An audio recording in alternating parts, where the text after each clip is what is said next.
Hello, America. Welcome to the Junto Podcast, where we promote the practical applications of critical thinking and bold creativity. I am your host, Edgar Mills. Thanks for joining us.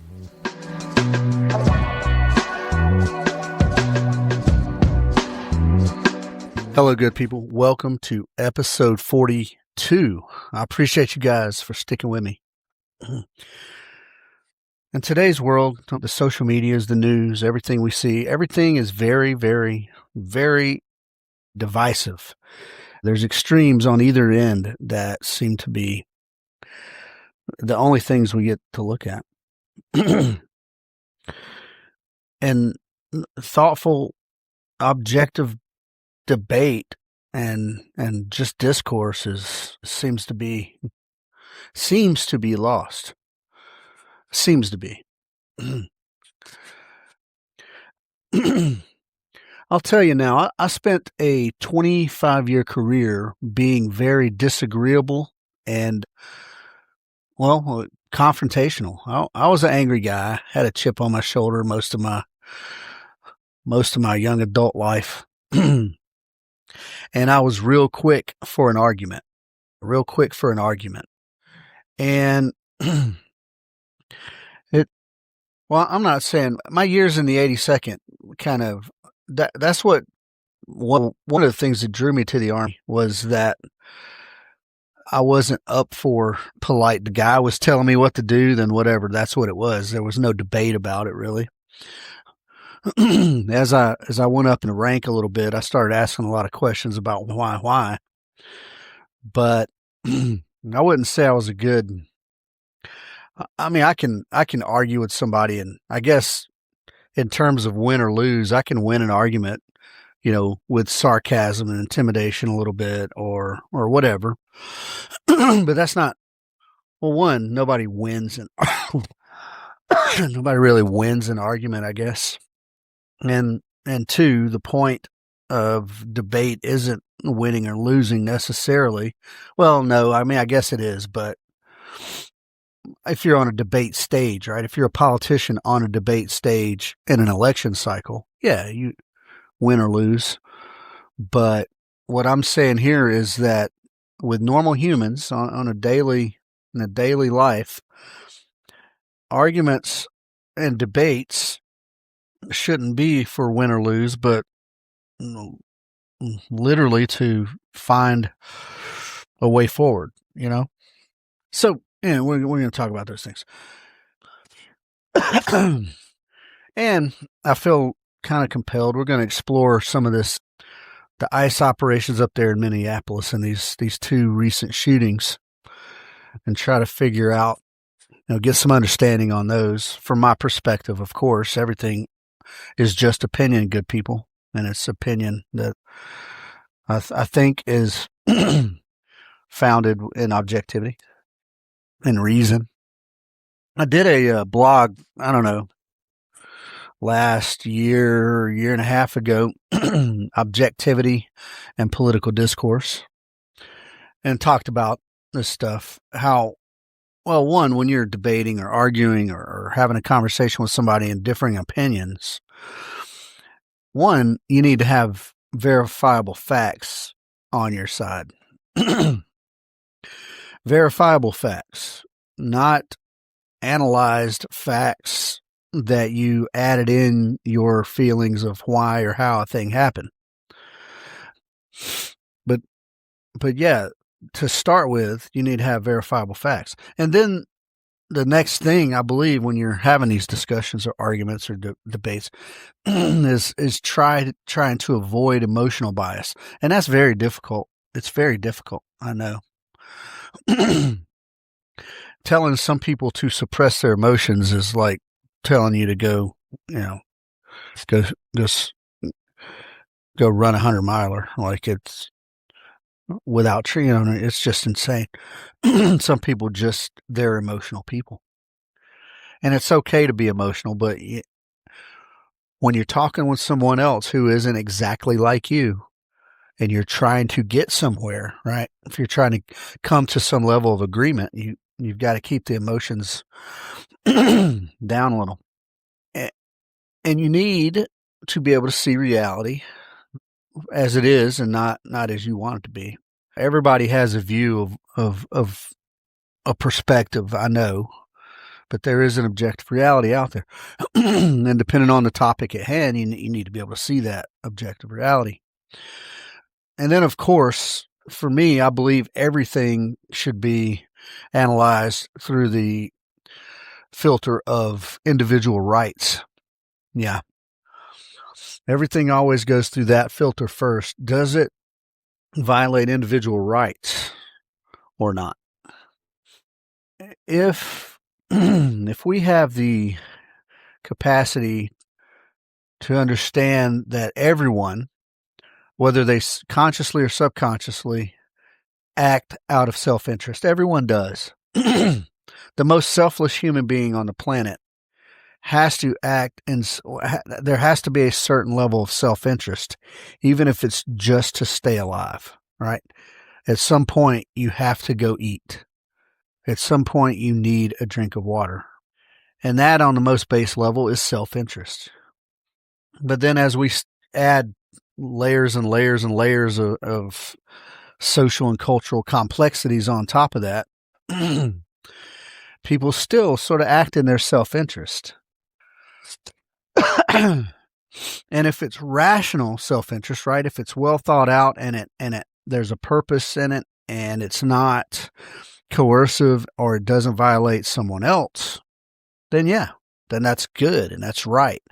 And if we understand that about everyone, not just people we agree with, but people we disagree with, if we can understand that about everyone, then we can start to find some kind of common ground there.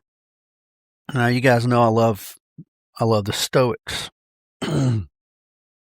And this one comes up a lot.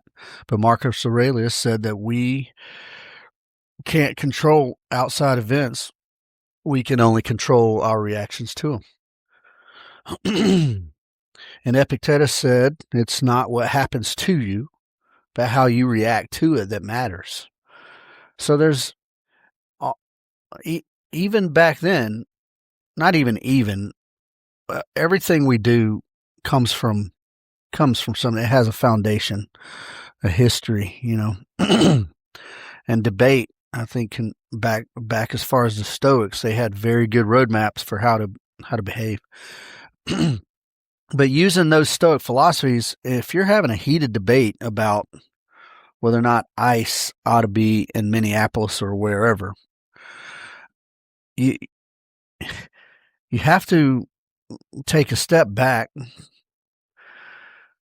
take your do your little breathing exercise.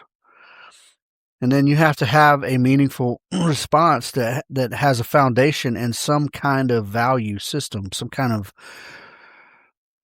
justice, right? That's one of the big things that the protesters are up there on about, justice. But they don't talk much about some of the other virtues like patience or whatever. And they do consider themselves courageous, I'm sure. But these are things that you need to consider before you respond to some of these hyperbolic situations out there. These are things that I've only learned and I'm still learning in my latter years here, folks. Again, I was a very confrontational guy, and all it took was one word given to me in ill will or being condescending or sarcastic, and I would launch. I could have a debate, but the very moment, you've heard people say, I will match your energy. Well, that's not what I did. I would immediately try to intensify that. If you come at me and it's not in good faith, if you're trying to especially be condescending, I was especially tender to that. Maybe out of insecurity, I don't know, but I was especially tender to the condescension, and I would immediately turn into the gigantic asshole. So I've learned in my latter years here, the more I read The more I read, the more I interact with humans different than me. In the Army, there's a lot of humans different than you, for sure, even on your team. But you all have a very humongous common factor there, and that's being in the Army. So anyway, where I lost it, virtue, you have to take a breath, all right? Don't immediately respond. And if somebody's coming at you in a sarcastic tone, don't give it back straight away. Just take it in and then respond with a little bit of patience. Yeah. I think the goal, especially, if things start to escalate, like tensions start to rise a little bit, the goal is de-escalation. It's not even necessarily now even finding common ground. And I'm not saying you got to back off of every argument at all. That's not at all what I'm saying. But you absolutely need to maintain a certain level of civility. And you can't let it escalate to violence, for sure. And at some point, I mean, you agree to disagree and be done with it. We have a hard time doing that these days. Well, I see this on the socials and on the news and stuff, which is that's part of the answer. Is it's on the socials and the news. So is it even real? There are people out there. I mean, never mind paid agitators and never mind all these things. There are people who are deeply invested on one side or the other of any given situation. Practically speaking, right? Subtle debate techniques, how you talk to people can really just change, maybe not change their mind on an issue, but definitely change the way they interact with you. You don't have to call someone out, or you don't have to directly, harshly challenge their worldview. You can ask probing questions without attacking anyone, right? You can ask slightly more subtle questions, and then you don't have to immediately start hammering someone with your perspective either. Take theirs in. What evidence brought you to this point of view, man? What was the catalyst? Why do you think the way you think? And not in a confrontational way, just like genuine, give me some history on how you came to this conclusion. And then once you understand that, you can start to develop a counter argument or a strategy. Active listening, and I'm still kind of hard at this. I'm not very good at this, but active listening is very important. It's something as simple as just repeating back, what they said, right? So that they see that you understand, or you're listening for one, and that you understand. And it kind of shows a level of respect if you take the time just to listen without responding. Yeah, that'll open the dialogue a little bit. And if I say this all the time, I don't have a lot of sympathy for a lot of things, but I do have empathy for everyone and everything. I understand a lot of perspectives and I understand why people are where they are. Whether I agree with it or not, it's one thing, but empathy. You have to have some empathy to avoid, getting into a conflict. And if somebody feels like you understand them, you're halfway to a friendship right there. But in a debate, right, in an argument, in a dissent over some of these, hey, I understand why this is important to you. And then you can start to shape your argument. Instead of going all the way hard right or left to your perspective, you go to a shared sort of common ground and discuss on that for a little while. And these aren't like Jedi mind tricks.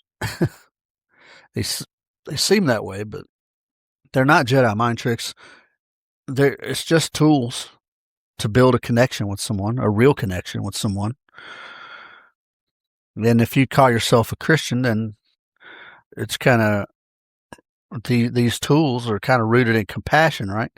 You don't have to hate somebody on the other side of the political aisle. You can still have compassion for their perspective, all right? Love your neighbor. as you love yourself, even when you disagree. Now, a lot of people, I know you guys are listening and talking about, you're thinking in your mind some of the more extreme acts out there that go beyond this. But those things were started brewing somewhere, right? So if we can keep our early conversations very civil and our early disagreements and our early debates very civil, we can avoid these extremes down the road. Man, excuse me for coughing so much here.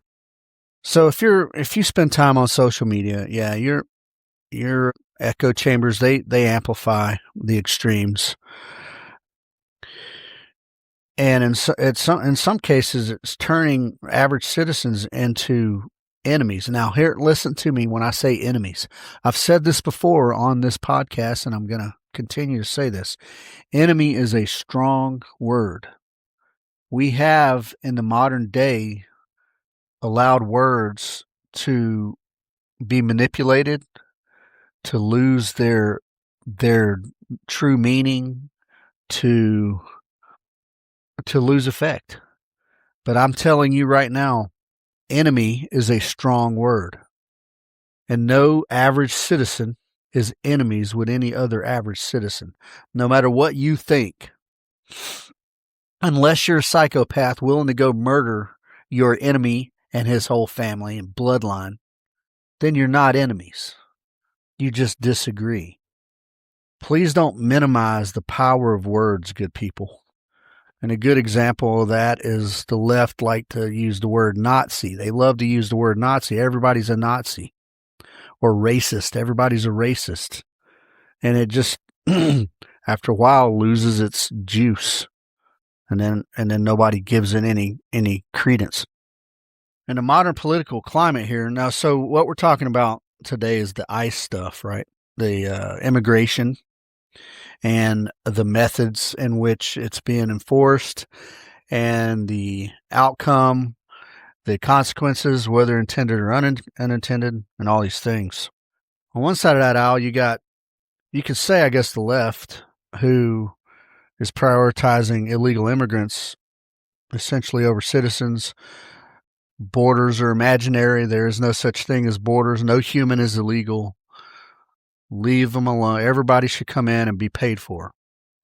And then on the other side of that is you have extreme law and order. We have to close our borders down, build the wall as high as humanly possible and close it, and send out the troops to round up the illegals, which is kind of what's happening, to achieve some magical level of, absolute security. And this is extreme as well. It overlooks, each individual unique story out there. Because yes, this country was in fact built by immigrants. Everybody ultimately is an immigrant in America. Historically, right? Historically. Doesn't matter how many generations lived here. But the point is, your forefathers came from somewhere. Probably Europe, yeah, right? In America, probably the majority of folks are English, Irish, Scottish, Italian, German, European. There's a balance. Now, I'll go ahead and hammer on government a little bit. Congress is mandated in the Constitution to make regular immigration and nationalization. It's Congress's job to create policy and SOP to make this a practical thing. Well, Congress has failed, as Congress does over and over again. Yes, I'm a libertarian. No, I don't believe in open borders. I do believe in free trade, and I do believe we should have regulated immigration. Simply because you have to know you're not a sovereign nation if you don't know who's coming and going. You can't have benefits from the government, which arguably there shouldn't be anyway, but you can't have a system of benefits and then not be able to track citizens, at least who is or isn't a citizen. Because at that point, you have more people. The government's paying out more than it's bringing in. And good people, I'm pretty sure Social Security is a good example of that. It's a necessary, just logistical thing. It's got nothing to do with human rights. It's got nothing to do with no person is illegal or whatever. It's got to do with logistics. Now, hey, just get rid of all the entitlements. I'm on board with it. I'm on board with it, good people. I'm on board with it. But we know there's other nefarious stuff going on there, importing voters and such. But then what? Then what are we going to look like? What are we going to do? All the dystopian movies. I guess I watched a movie last night. It was whatever the newer version of The Running Man. Now, I'm an 80s kid, right? I was born in 72.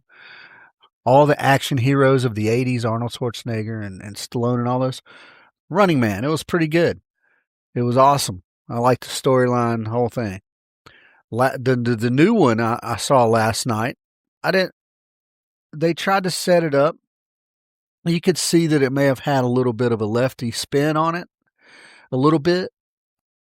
They tried to make union, guys look like the heroes, which I don't believe is the case at all. And if you're in a union, let's argue it. Speaking of civil debate, I'm down for it. Unions have outlived their purpose.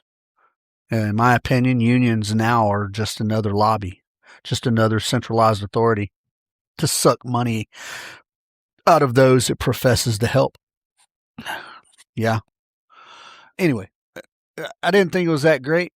I like the idea of a rebellion in an underground, but they didn't do a lot of good character development. The most interesting character in the movie was Michael Cera, who played his dad was a cop, and it was corrupt when they went public. The cops went from working for the community to working for the government, and then working for a corporation, right? Ultimately, a corporation runs everything in this movie, which is very, corporations doing corporation-y things. It's evil. And I don't 100% disagree with that. But anyway, Michael Cera was the most interesting character. He was in it for like 10, 15 minutes. Yeah, it was a dystopian max control. Everything was, 1984 style. And you were out there doing the Running Man for entertainment, betting your life against money, right? So I don't know. I didn't think it went over that well. And then at the end, he was like the everyman with the hoodie and a face mask on. And they tried to glorify that, right? The little man beats the corporation. And then at the very end, when Killian who was Josh Brolin, who in the middle of the big studio, the big bazillion-dollar studio, and he's falling down on his face, and then Ben Richards comes up and and murders the guy. They glorified a thing that I don't think they should be glorifying in that way in the modern day. Yeah, protest. It's inherently American to protest. But understand the environment that you're in. Understand if you're protesting government overreach because Donald Trump's in charge, but you didn't protest government overreach because Biden was in charge, what are you doing? It's just a fashion statement. You're just protesting as a fucking fashion statement. If you want to protest all government overreach all the time, I'm on board. I'm on board with it. Protest it all. Yeah, to include entitlements, to include taxing everything, to include the militaristic use of ICE. Yeah. So let's get to that. Again, I look at everything, folks, through a libertarian lens. I value limited government, and I value individual liberty and personal freedoms. And I call myself a Christian. I got bad language, yes. But I do believe in mercy and justice. Justice for all. Yeah, that's right. I believe in those things. But I'm not what you would classify as a single issue voter, right? I take a lot of things into account when I'm out here analyzing a situation. And no matter what the situation, extremes lead to unintended consequences. That's it. That's what happens. Extremes lead to unintended consequences. We see this in politics like magnified, right? You never see a debate, a political debate that don't immediately go personal. And as soon as it does, it's obscured, obfuscated the topic at hand, and 3 sentences into a retort or a rebuttal, you don't even know what the actual question was anymore. You're like, what the hell are they talking about? And when you start attacking people personally, demonizing people, and it's easy to do, good people, because everybody's got something, right? Nobody among us is perfect. Everybody's got something that they're embarrassed about or that they don't want the general public to know about. Everybody does. So it's easy to get personal in one of these debates. And then once we start demonizing these people personally, then we start to lose our humanity, little bits at a time. Once we look at our opponents in this dehumanized way, our humanity slowly erodes. And at some point, you're not even looking at this person as a human anymore. And this is evidence. You can see the evidence of this is all these people who cheer and celebrate when somebody dies. Yeah, I talked about Charlie Kirk before. Well, what about this young lady? What's her name? Good. Renee Good. Who knows? Oh, we'll get to it. People cheered when Charlie Kirk died. People cheered when Trump nearly got killed. There's a whole segment out there who say both of those are fake and Charlie Kirk's alive, and they set up the fake assassination on Trump. Who else? I mean, the left cheers when a cop gets killed. Yeah.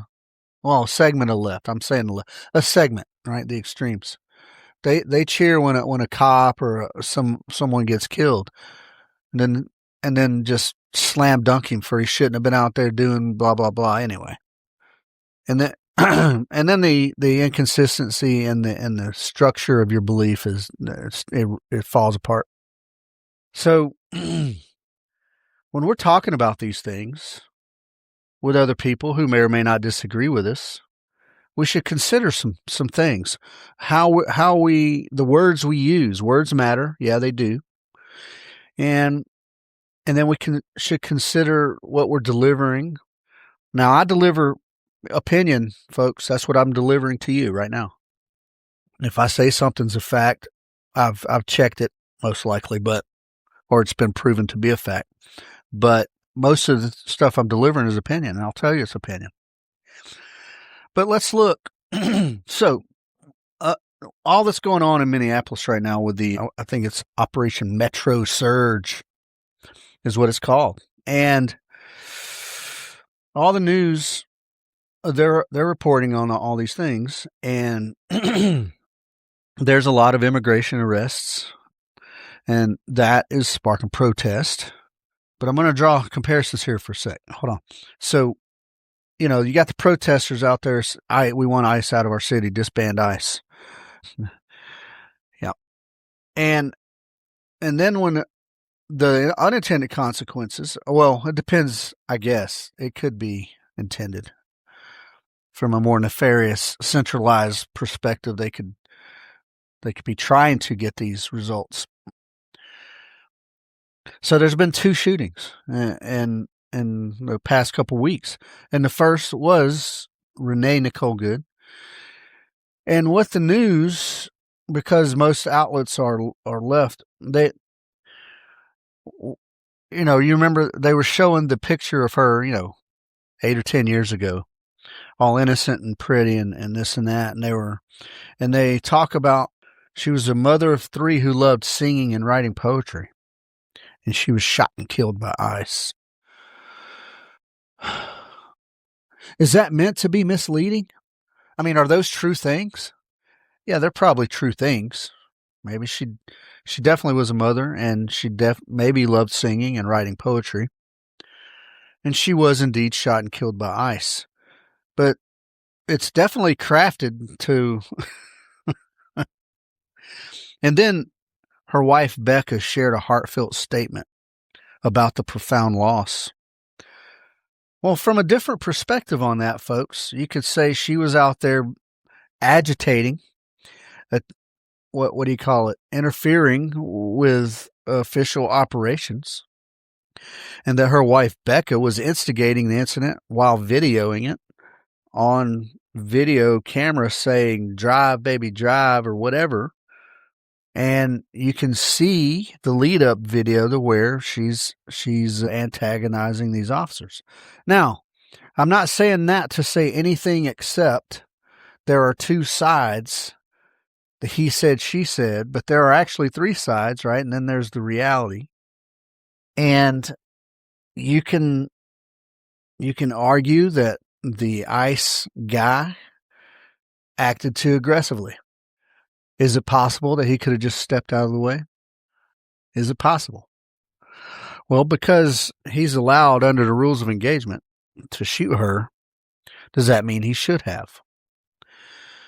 Was she there? Was it in good faith? Was she there just to express her support for illegal aliens? Or was she there to, disrupt and interfere? And I can't remember what the legal term is right this moment. Was she there to disrupt executions of warrant by a federal agent? Now, objectively speaking, right, some of the facts of the matter, she definitely stopped in the middle of a street to block traffic. That happened. Whether or not, what was her intention, I don't know. She blocked traffic. And they got these little groups out there now, I can't remember what they call them, the watchers, the something observers, and they got their apps, and they got the little, the whistles where they draw people, protesters, that they announce their locations and stuff like that. Kind of like these flash mobs back in the day, where they'd show up, and it's kind of like that. And then this agent, Ross, approached the vehicle. He was on foot. All the agents were on foot. Well, most of them. They were a vehicle. And he was videoing. And he walked up in front of the SUV. Yep. And then to the driver's side. And Becca, her wife, got out and confronted the agent, also with her cell phone. Everybody's got their cell phone in their hands. And she's antagonizing the agent, telling him to show his face because he had a mask on. And then tensions escalated. Then 2 ICE officers approached and tried to open the driver's side door and ordered Renee Nicole Good to get out of the car. And meanwhile, wife Becca Good urges Renee Good to drive, baby, drive. Renee Good, she backed up the SUV a little bit, and then you could see on video, she turned her wheel to the right and then stepped on it because you could see the tires spin.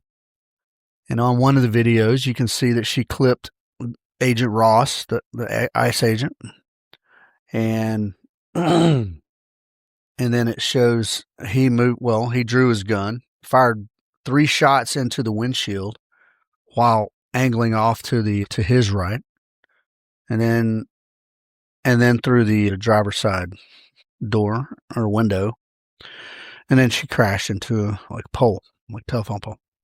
That's what happened. All the whys and hows and what was said and all those things are kind of irrelevant. What to Renee Good, right? She's dead now.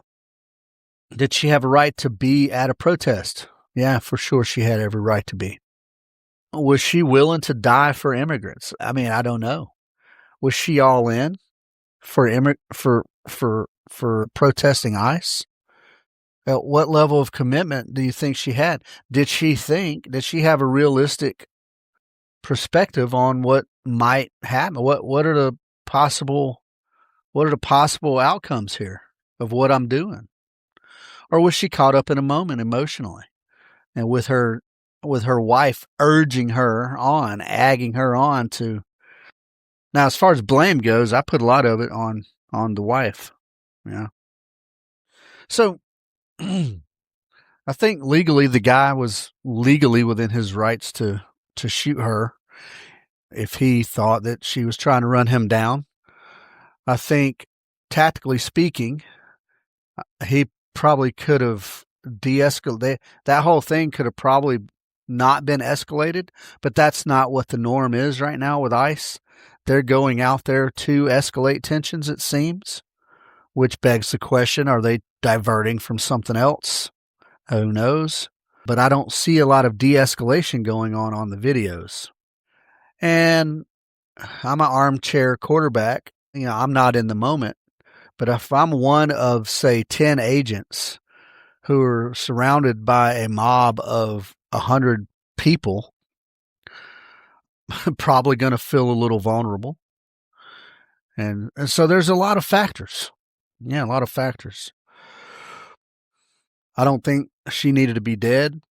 This guy may or may not be able to sleep with himself at night. I don't know what he thinks about it. I know the culture of some units is one of aggression and us against them. I don't think that's necessarily correct either, especially with federal agents who are meant to police non-citizens, but especially agents who are meant to out there policing citizens, interacting with potentially your neighbor. I mean, you're out there escalating stuff because you have a sense of authority. There's doing your job. There's executing your mandated authority. And then there's having this sense of power and absolute authority, right, over all things, because you're doing your job and you think your job is the most important thing on the planet. So, yeah, there's a couple of sides to it. It's hard not to get heated when there's death involved over a topic, but you have to be able to look at both sides. Both people involved, I don't think she was very smart for being out there and doing what she did. I don't think she had any clue of what the potential outcomes could be. I don't think she had any goal physically. Oh, I'm just going to disrupt these guys for a minute or whatever. I don't think she played it out I don't think she understood. And then the agent, did he wake up in the morning thinking he was going to smoke somebody? I like to say no. I like to think no on that. I like to think, unless you're a psychopath, I like to think that you wake up in the morning, all right, I'm going to do my job today. I hope everything goes well. And we execute whatever we're executing, the warrant, and did he think, oh, I'm going to go out and treat all these people with absolute dignity and respect, and hopefully they'll see that I'm a genuine human and not just some machine? I don't know. But you got to take all that into account. Do we need to abolish ICE? No, not necessarily. Well, let me back that up. If Congress could put together a goddamn coherent immigration and naturalization doctrine, law, plan, SOPs, and enforce those just with local law enforcement. Now, I think we need some kind of literal border security and immigration type thing because we need borders. I also happen to think that the military should handle that, but that's another thing. There's a whole lot of entanglements there, but do I think we should get rid of ICE? Generally speaking, yeah, I think we should get rid of all 3-letter agencies. I don't think any of them are very valuable. And I think in this instance, they're contributing more to the problem than they are minimizing the problem.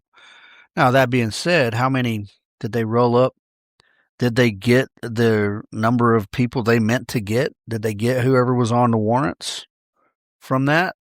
And does that equal mission success even if someone died? I don't think so. I don't think so. Yeah. And then we got the other one, the one that just happened like day before yesterday. Alex Pretti. In the news, he's a dedicated ICU nurse at the VA. Yep. And NPR, of course, and then ABC report that he was unarmed, possibly holding a phone, not a weapon, as video suggests. And it is questionable whether or not he was holding a weapon or not. I don't think he was. I saw some video that looked very much like, well, I'll get to it in a sec. Clearly, the federal officers claim self-defense, and this has just stepped up. This has just stepped up the protests, right? This has just stepped them up. Now, that guy had a gun, holstered. He was a concealed carrier. That's one thing. Did he have a right? Yeah, absolutely had a right. Did he have a right to carry a gun out of protest? Yeah, for sure he did. But did he do the risk assessment in his mind? Did he go out intending to be a martyr? I doubt it. I don't know. I doubt it. He was filming this stuff going on. And, they had their little apps with the whistles going out and people were showing up. And an ICE agent kind of shoved a couple of protesters away from one of the vehicles. I don't even know if it was ICE agent. Honestly, it might have been Department of Homeland Security. They shoved two people away, and then this dude, Pretti, attempted to get in between the agents and the 2 civilians.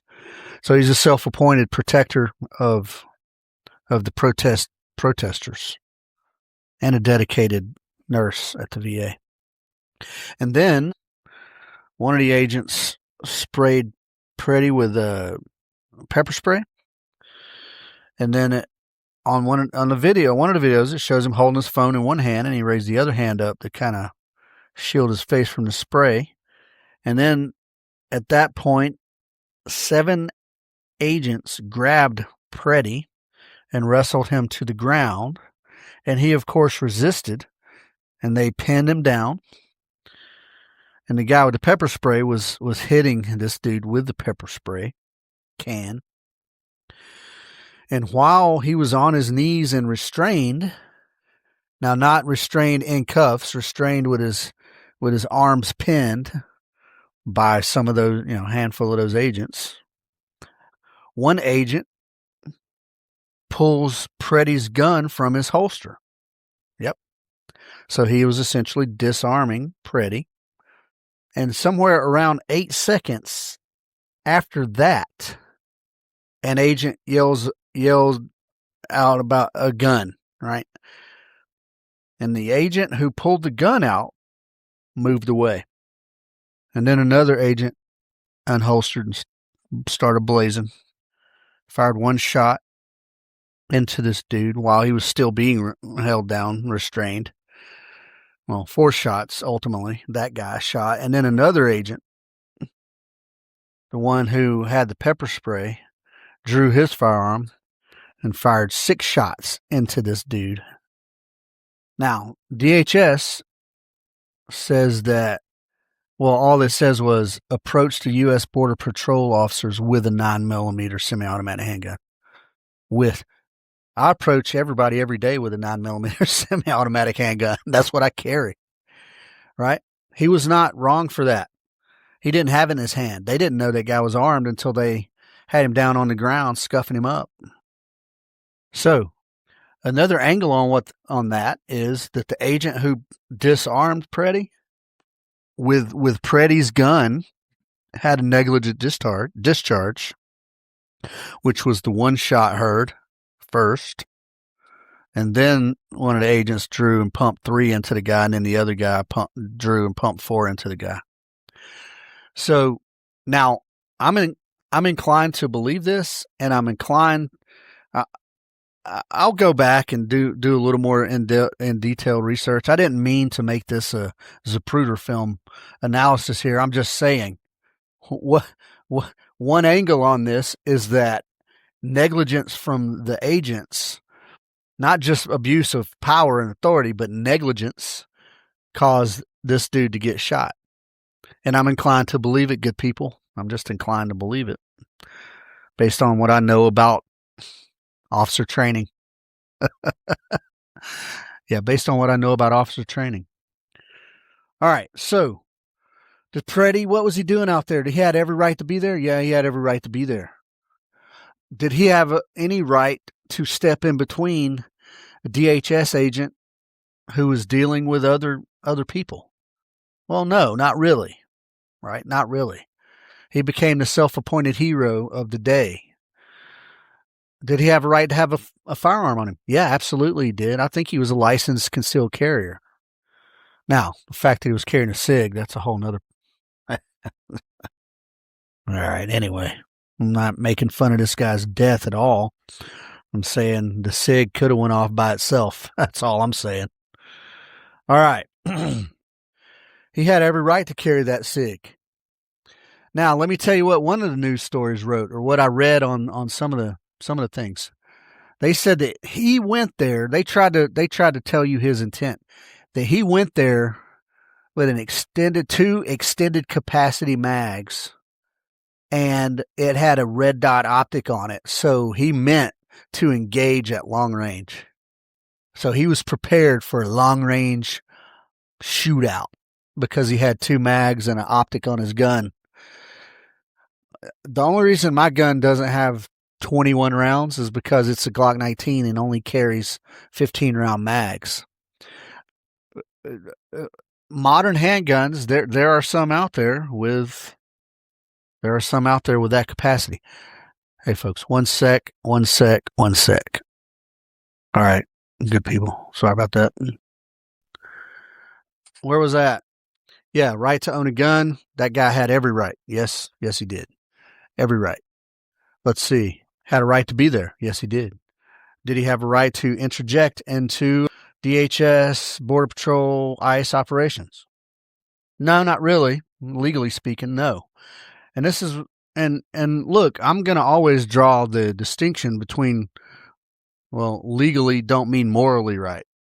But if you try to use morals as a standard, good people, especially from the left, if you're saying morally you have the high ground, which in this case maybe you do, are you holding yourself to the same moral standard across the board? Now, I saw a very good interaction on the socials, and some guy says, and he posts up, and he was in defense of ICE, right, in defense of DHS or whatever, and he says, why was that guy bringing a gun to a protest? And then you might go, yeah, why would he do that? That don't make any sense. And then the retort to that was, well, what, Kyle Rittenhouse brought a gun to a protest. Now, I thought that was pretty succinct, because the right, generally speaking, got behind Rittenhouse based on moral high ground and his right to keep and bear arms. Is the right on board with Mr. Pretti, Alex Pretti, with his right to keep and bear arms? Yeah, I don't know. I mean, think about it. Are you intellectually consistent? All right, anyway, there's 2 sides. There's 3 sides. Hell, I keep saying this. There's your perspective, their perspective, and then the facts of the matter. So I'm gonna go ahead and say that I think the Renee Good thing, I think legally it's pretty cut and dry. It's been a long-standing precedent that if somebody tries to hit you with a car, that's considered assault with a deadly weapon or whatever. Legally speaking, now I'm saying legally, guys. But this one right here, I think is a little more ambiguous. I think it's a lot more ambiguous. And I think if video evidence comes out that this goddamn DHS guy or whoever had a negligent discharge, which caused the sympathetic fire from other agents, I think we're gonna have a problem there. Yeah, legally speaking.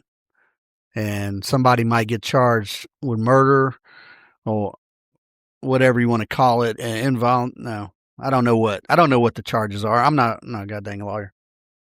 Negligent homicide, maybe. Hey, man, a lot of stuff going on. Fog of war. There's a lot of stuff going on. Are we at war? Hell no. Oh, well, not on American soil. I think we need to stop acting like it's war. And this is going to bother some of my Republican homies. We need to stop acting like it's war and start acting like what it is a law enforcement action. And it needs to go down like and here's the other comparison, folks. I want to say probably more people were deported during the Obama presidency than the Trump presidency. You didn't see a whole bunch of ICE riots during the Obama presidency. And one take on that is that these sanctuary cities and all these places where ICE had warrants to go and arrest folks, that the local law enforcement were in support of the federal law enforcement. And I don't mean morally, I mean just physically, they supported the effort. The local government supported the federal government's effort to do what they did. And we didn't see all the madness on television. Yeah. I think with these liberal cities trying to be morally superior and virtue signal by not supporting federal agents because they don't like Donald Trump, literally only because they don't like Donald Trump, it's creating more chaos, which is leading to more uncertainty, more fog of war, and then you got people getting smoked by marginally trained federal agents who are dressed like they're in the operators in Call of Duty. All right. There's a lot going on, man. There's a lot going on with all that stuff. I think the tactics from the political tactics, which spill over into the federal agency tactics, this approach of doing these large-scale deployments of agents, right? And they're rolling in with their like RGs or whatever the big, the Bearcats and all these things. And they're rolling in like a military unit, and like company-size elements, 10, 15 trucks, and it looks militaristic. They got all the gear on. They look like they're in the Call of Duty. And I do think that the Trump administration is trying to project all this power and all this force to strike fear into at least the immigrant population, but also to thumb their nose at the left population. And yes, to enforce existing immigration law. So to me, it's not what they're doing, it's how they're doing it. I think immigration law needs to be enforced. And I think if they have warrants, then that's the validity right there. Now, if they can get legitimate warrants for humans, right? Not a place, not a city, like, okay, we got a warrant to go into Minneapolis and round up whoever. No, man, that's not the case at all. I think if they got legitimate warrants, then they are well within their rights to go in and enforce immigration law. I think that the local law enforcement should facilitate that. And I think they shouldn't be doing this with the military type shock and awe. I just think it's creating more problems than it's not. That's what I think. Because we get these unintended Trump's trying to instill fear and shock and awe. The unintended consequences are that we got American citizens getting smoked by other American citizens who work for the government, which paints a picture of these dystopian futures like you see on Running Man and 1984 and whatnot. Now, when Obama was in charge of stuff, the right side saw all government action as like dystopian future, Running Man, 1984 stuff. And now that Trump's in charge, the left sees all government stuff as dystopian future. So what's the common thread there? Government. It doesn't matter who's in charge. The government needs to be restrained, and it needs to do what it's prescribed to do via the Constitution. If you can look at things from that, and I think that's a very centrist view, folks. I really do. I think it's a centrist perspective, because all these things that happen, they create unintended consequences, and they create equal and opposite reactions. Maybe not even equal, maybe overreactions on the extremes. Yeah. We need law and order. We need accountability in our country on all levels, folks. I mean, individual accountability, government accountability, corporate accountability. We're desperately lacking accountability in almost every capacity here in America these days. But I can tell you this, the government is legally bound to be accountable to its citizens. Yeah, that's right. The government is bound to be accountable to its citizens via the Constitution. So as you're debating with your friends and your family about these things, just take a moment, folks, and look at both sides. Now, if you're on one of those extreme sides, this might be more difficult for you. You might find it difficult to look and empathize with the other side. You might find it difficult. And if you're having a holiday dinner debate with your, extreme right-wing uncle or your extreme liberal niece, you guys, can you have a civil debate? If you can't have a civil debate with your own family, you probably need to avoid having debates at all for a little while. Don't go out in public.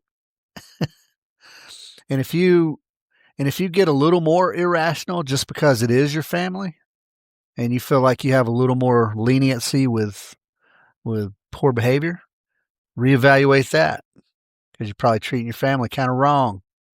Yeah. But as you're having these debates, folks, as you're having these arguments, or your lefty, dude at work who you guys stand around the coffee machine and call each other names because you both disagree with whatever, look at the other side. Where are they coming from? If you can't see it, ask. Hey, man, what leads you to this? What was the buildup to get you to this point? Now, that's a broad statement, right? But I mean, be specific. And if he can't articulate that, now we can see a little bit. But if he can't articulate that, if he can't articulate that, well, then that's something for you to process now. Now you're like, okay, now I get it. I see why. And now, now that I can understand why, I can sort of see his perspective in a different way, and I can find some common ground. Yeah. It's out there, the common ground. We don't have these debates in order to blame people or to demonize people. Well, we shouldn't be. And if that's why you're having the debate, then you just don't. You don't need to. And we don't necessarily, folks, have these debates or these arguments in order to change other people's minds. It's just to open up the door for rational debate. You're probably not going to there ain't many of you out there who have the capacity to change my mind on what I believe in the political spectrum. You can give an impassioned speech. You can sell it and frilly it up all you want, but chances are you're not going to be able to change my mind. I can't understand your perspective, and if you tell me, then I can understand why your perspective is what it is. And if you're a rational human, then we can both agree to disagree and still be friends. That's the way it is. But you don't have these arguments to change someone's mind necessarily. Now, if you can present your perspective and why you got there in a compelling way, you might leave a little seed there that can be nurtured. But if you start blaming and name calling and taking score, you've lost the argument there. These debates and these arguments should be more about a collaboration on how to best benefit ourselves, our immediate space, our immediate community, how to foster human dignity even amongst those you disagree with. Oh man, yeah. Even amongst those you disagree with. And libertarian or not, anarchist or not, we need some rule of law in our society. Anarchy is a romantical notion. And if you're willing for the world to go into absolute murderous chaos for probably about what? It probably would burn out in about 4 to 6 months, I imagine. Millions would be dead. Little pockets of people would be hunkered down in places. It would be dystopian, I believe, because I believe there's enough bad humans out there that would create this negative dystopian future. The romantic side of that is anarchy means no control and no regulate, no people, and then little communities flourish amongst each other, and then everybody goes about their business. But you have to understand there is a devil floating around out there. So that I don't think that's practically. We need the rule of law, folks.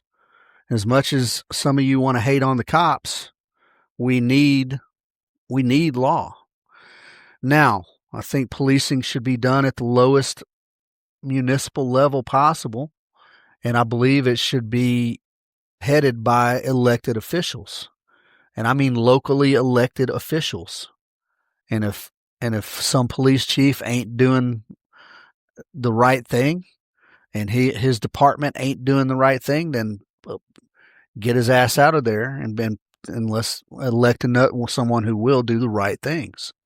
Well, what are the right things? Well, to protect individual rights, to settle contract disputes, protect individual rights and protect contract disputes, and to solve any crime that any physical crime that may have been committed. Not a whole lot else. It's not about blame. Don't blame. It's about collaboration. All right. It's about productive way forward. And I said this in previous podcasts. Compromise, it exists. It's the way it is. You can't have all my way or the highway. We're not Joe Cabot from Reservoir Dogs, where it's my way or the highway. Right? That ain't the way it is. We have to be civil, good people. And hey, check it out. We need to use some critical thinking. And we need to try to find positive solutions. Make an effort to just be a little nicer to the general public. And then keep the Stoics in mind, folks. Look, their philosophy has stood the test. The Stoic philosophies have stood the test. It's been around since, I don't know, 700 BC, somewhere. Stoic philosophy, right? Control your reaction to things and respond with a little bit of respect.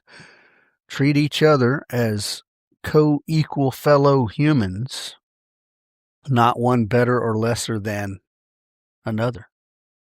And I know this is a hard one. The Christians tell us that we need to love our enemies. It's hard. But again, enemy is a big, big word. Enemy is a big, big word, folks. Is there anyone out there who is your enemy? Think about that. Somebody you're willing to take them and their entire bloodline off the planet of the earth. And if so, if you're willing to do that, I mean, that's pretty brutal, man. That's pretty rough. Now, I reckon in modern society, the only people who really have like proper enemies, I would guess, are like gangs, right? One gang despises another gang so much that they're willing to take them and their entire bloodline off the planet of the earth. That's very significant, man. You have people you disagree with. You might have opponents. Yeah, you might have opponents. You might have competitors in your business or whatever. But do you really have enemies? Don't dehumanize people, all right? Don't do that. Look at the human behind their position. Even though some of these people, their position has become their personality and their life. And that's tragic for them. But look beyond that and see that they are human.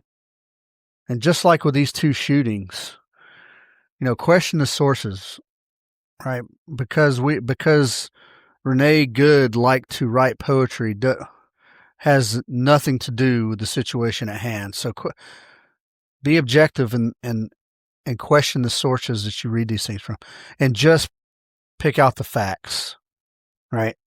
Just pick out the facts and apply objective reason to cut through the bias. There's always a bias somewhere. Just cut through that with objective reasoning. And when you're having conversations with these humans, listen, be an active listener, find some common ground. And if it looks like things are going down a dead end road on a certain topic, agree to disagree. Agree to disagree and grab a pint and talk about something else. No need to cut off someone from being a friend or ally because you don't agree with their politics. Because you might otherwise be able to build some greatness together. Not for politics. And I've told you guys this. In my later years, I'm trying to be positive, right? I'm trying to be more positive about the way I approach things. Trying to be more positive about outlooks and long term. And always looking for positive solutions to problems. And that starts locally, folks. That's your immediate space. That's your neighborhood, your town, your community. And if you want to get active in local politics, do that. Try to vote in people to be of good character. That's where it plays out. All right, that's where it plays out, local politics. And then obviously accountability, folks. Hold all these people accountable. Hold yourself accountable. Yep. Be responsible in your own words and your own actions, and then hold yourself and other people accountable. There you go. Harmonious dissent, folks. Harmony might be a big word too, but we can live in harmony with each other. We don't have enemies out there. Not many of us have actual enemies.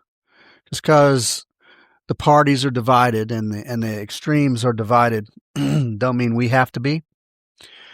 And we can build stronger communities just by a little active listening, a little bit of empathy. Yep, that's it. And that's where I'm leaving it, folks. That's where I'm leaving it. I felt compelled a little bit to talk about it. Yeah, this ICE stuff is getting a little bit out of control. The reaction to the ICE stuff is getting a little bit out of control. We got to try to rein this in, this extremism. We got to try to rein it in. And that's on both sides. It's on both sides. So make the effort this week.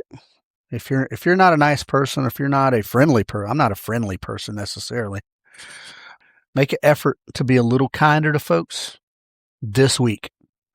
Make an effort to do a little bit of active listening. Start with your family, and then branch out from there. And then make an effort to have a little more empathy for the other side.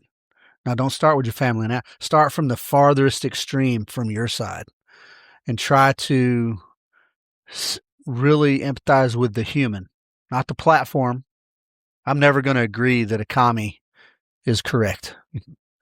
Now, they're misguided. They're confused. But I can talk to this person on a human level and maybe try to see how they got there anyway. And then still maybe go be able to have a pint. That's it, folks. That's what I'm leaving you with. I appreciate you guys for listening. This may, again, I feel like my last couple episodes are kind of maybe kind of weak because there's politics is pervasive. It's causing extremes. We don't want that. We want hopefully maybe next time I'm going to try to do something around the arts. Maybe, I don't know, maybe we'll discuss some movies or some, I don't even know, friggin' poetry or something. Hit me up, good people. So, thejuntopodcast.com. Hit me with some feedback. Drop a paper if you want. You can from the website you can attach files, and we'll post those up on the blog. Yeah, like and share and all that stuff for the juntopodcast.com. It's on all the platforms. And then let's see. Help a Homie Fund. Yeah. Please continue. Look, those of you that are giving to that, thank you so much. I appreciate you. I've never been one to be able to ask for things.